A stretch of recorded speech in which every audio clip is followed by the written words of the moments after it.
Hello সবাইকে, তোমাদের সাথে নতুন আরেকটি ভিডিও শেয়ার করছি। এটা হলো আমার রাজস্থান যাওয়ার ভিডিও। রাহুল আমাকে স্টেশন ছাড়তে এসেছিল।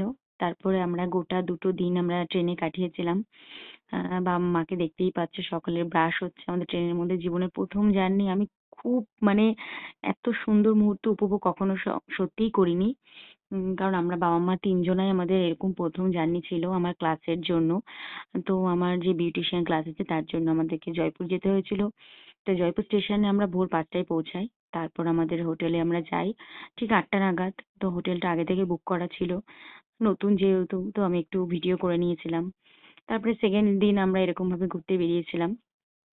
সুন্দর করে মানে আমাকে ক্লাসে ছাড়তে যাচ্ছিল বাবা-মা। কারণ একা যেহেতু ছাড়বে না। তো তারপর আমরা একটা অটো ঠিক করলাম। অটো দাদা আমাদেরকে পুরোটাই মানে চেষ্টা করে অনেকটা ঘোরানোর। ঘুরিয়ে তারপরে আমাকে ক্লাসে ছাড়তে গেছিল বাবা-মা। তারপরে বাবা-মা বাইরে যেটুকু রাজস্থানে যেটুকু জায়গা ঘোরা যায় ঘুরেছিল। তো চলো স্যারদের সাথে আমি আলাপ আলোচনা করে পুষ্প দিয়ে কিছু বন্ধুদের সাথে আলাপ আলোচনা হলো। যেহেতু আমি কলকাতা থেকে গেছি, আমি খুব আপ্যায়ন পেয়েছি। Thank you so much. আমি এখানেও বলব স্যার ম্যাডামদেরকে, এত ভালো আপ্যায়ন আমি কখনো পাইনি।